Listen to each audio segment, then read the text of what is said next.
So today I'm going to be talking about DPS and some of the problems that a lot of DPS players have with Overwatch right now. Now, I know what you might be thinking if you're a player that plays any role other than DPS. What are these problems? This role is probably the strongest role in the game right now. This role has always had the highest chance to carry. This role is the role everybody wants to play, so how could they have problems? Well, they do. And today, I guess I'm going to be showing you guys what some of these are. Now, for myself personally, I usually like, again, to talk to support players, to tank players, but I did want to go over what problems DPS players do face, and I guess why the game is kind of going against them in some ways. Now, a lot of these ways won't be balance-wise, and I'm not really going to be talking way too much about how DPS is getting worse as a class and weaker, because that honestly isn't really happening, but instead talking about why a lot of DPS players aren't having as much fun in their role. Not everyone, but a decent chunk of it, and how it has changed from the past to now. With that all said though, guys, let's get started. Now, to my first point here that I wrote down, I want to say that, again, DPS is a powerful role, and in my opinion, the most powerful role in the game. At least, you know, in most metas. There are sometimes triple tank, triple support metas, but in most metas, in most situations in the past, they have been the most powerful role with the most impact. They can do the most damage, they can get the most frags, they have a lot of benefits, obviously. But I think the problem that's been showing up for a while is that DPS has become increasingly frustrating to play. And I think a lot of people have the misconception that since their role is strong, it's always the funnest thing in the world. That isn't always the case, and there are some problems that are rearing their heads against this role that make it not the funnest to play at all times. Now again, it still is a strong role, and again, there still is a lot of potential in this role, but here are some of the problems that I know a lot of DPS players myself have personally kind of complained about. One of them is a lot of the new heroes, and overall, yeah, everyone has to deal with the new heroes, but a lot of the new heroes are very annoying to kill, and mainly this goes to supports, much more frustrating to play against compared to the old supports. A really good example here is Bridget versus someone like Lucio, or even a better example is Bridget versus somebody like Zenyatta. They're both supports, they both have weaknesses, they both have strengths, and if they're perfectly balanced, you know, there's that. But one is, in most cases, a little easier to play against than the other one, and as well, one's a little less frustrating to play against, and you can pretty much all guess that's going to be Zenyatta. While he can get those one-shots, the majority of his kit makes a lot of sense, is pretty straightforward, and the majority of Zenyatta's kit can't do way too much against DPS except for kill them by himself. But when you compare that to Bridget's kit, I mean, she can shield herself, she can self-heal, she can deal a lot of damage, she can almost, you know, one-shot combo a lot of these DPS characters if they're not playing well or if they're not positioned great. And while there are ways to play around these new supports, like Bridget and Moira in the Mercy rework, they are a little more frustrating than the old support characters to play against. And I think, especially with someone like Moira, I mean, you can kill her, but look at killing Moira compared to killing the old Mercy. It was a lot easier to kill the old Mercy, and a lot more fun for this role, honestly, in a lot of situations. And yes, we shouldn't, you know, completely balance the game to make so that the game's as fun as possible for DPS, but you can see how that could kind of be frustrating to players that used to play DPS a lot and still really enjoy the game and still really enjoy the role, but are getting frustrated by the ways that new supports just have so many get-out-of-jail-free cards. And I guess the final thing is the Mercy rework. Being able to ult and be unkillable by a majority of the DPS, yeah, that's not the funnest thing ever. Now, another thing that hasn't been the funnest thing for DPS is dive meta, and specifically characters that don't play very well in dive meta. When you look at a meta like Season 1 to 3, you could play just about any DPS, and of course there were the stronger ones, there were the weaker ones, but with shield metas, you can kind of do whatever and make it work if you really try your best. But with dive meta, if you're playing a character that has no mobility, you just get jumped on and insta-killed. And I think the best thing of this, or the best example, is McCree, where, I mean, sometimes his teammates can play around him and protect him, but in most situations, if you were a McCree main in the past, you probably should have dropped him during dive meta and picked up something else. Picked up a diver, picked up a Widowmaker that could stay far enough away that they can't diver, pick up a lot of different characters. But again, a lot of times you don't want to. A lot of times you want to play McCree, and you can see how switching up metas all the time, I mean, mainly switching to a dive meta, which just shuts out like half of the DPS cast, could kind of be frustrating to play against, especially comparing it to the previous meta, which did allow a lot more people to pick up and play that role. Now, to another point I have right here, I think a lot of DPS players right now feel like they, playing very mechanically skilled heroes and mechanically required heroes, aren't getting nearly as much out of their characters for the amount of time and effort they have to put in as somebody playing, you know, a quote-unquote easy character, like Junkrat, I think is the main example. For a lot of McCree mains, picking up the character, trying to play him, but he just doesn't really fit into the meta, and if you look at him, at least for the past while, he's been like the top 5 worst character in the game, at least for the majority of elos. And I think for a lot of people that got used to playing these characters that just take forever to learn mechanically and forever to learn to aim, it is frustrating to play versus a character that feels like they can just pick up and play them and do great with them straight out of the gate, and it's frustrating to play versus characters that feel like they quote-unquote take no skill.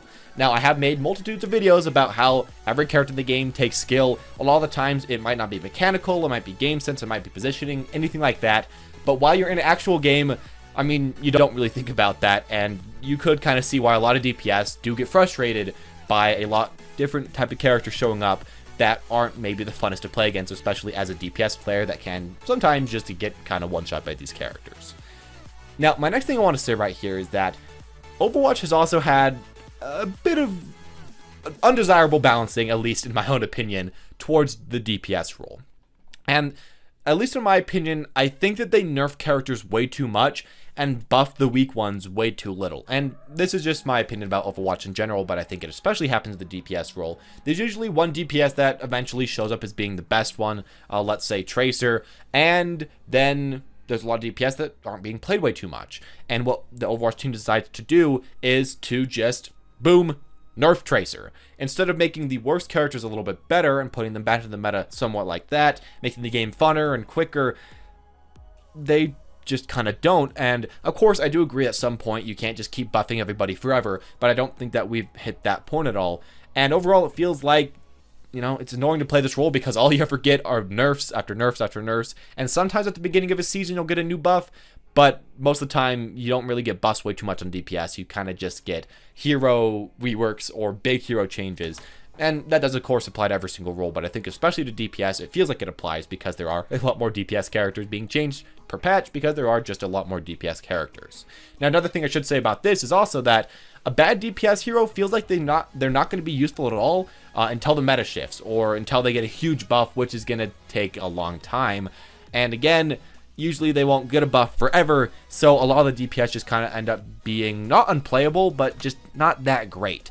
And yeah, tank and support also has a decent amount of characters that aren't that great. Ana is a pretty good example. Zara is another pretty good example. But you can kind of argue that you could probably play the rest of the DPS, the rest of the tanks or the rest of the supports all right. But with DPS, there's usually like 4 or 5 characters that just can't be played. At least can't be played without a lot of skill.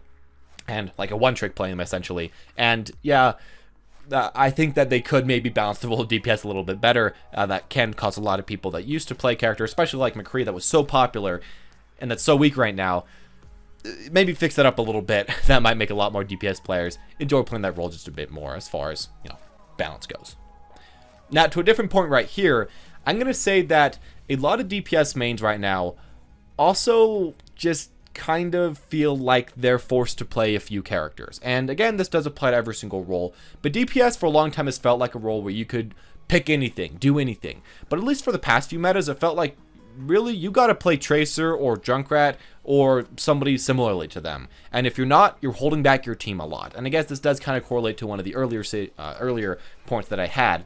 But it's just not that fun compared to previous metas when you could play a lot of different roles and a lot of different heroes. And I am excited with the Hanzo rework coming out and with a lot of balance changes coming out and everything.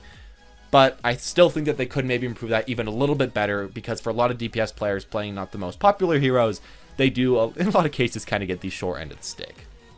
And I guess the final thing I wanted to bring up here in this video is that it is becoming increasingly harder to get your role as a DPS player. And this is because more people, as time has gone on, have quit playing tank, have quit playing support, or have swapped to DPS. And that's just kind of how it goes. A lot of people do enjoy the DPS role, or have learned to enjoy the DPS role. A lot of people quit their role, obviously, and a lot of people that play DPS are just more likely to keep playing because it's the role that kind of brings in a lot of players. But the problem is that it does kind of screw you as a player if you do want to play the meta in a lot of cases, because triple DPS is not oftentimes the meta, and even if it is the meta at that time, it only really allows DPS with extremely high mobility or with extremely just high burst, which a lot of the DPS don't have. And I think overall, it's not the funnest time in the world to be a DPS main right now because it's so hard to get the role.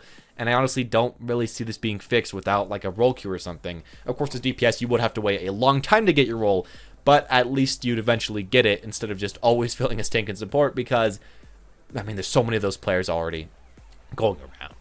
Now, I guess the final thing I should say right now is that, you know, there is the possibility of triple tank, triple support coming out. In esports, that's showing up sometimes, so maybe that could also screw over DPS. But honestly, I think in competitive, that's not really going to be a problem. And for a long time, it's just been, you know, triple DPS almost every single game because people really want to play this role. So I guess you don't have to worry too much, but I feel like that is still a problem if you do want really good team comps, which I personally often like when I'm playing DPS because I think they work really well with good team comps.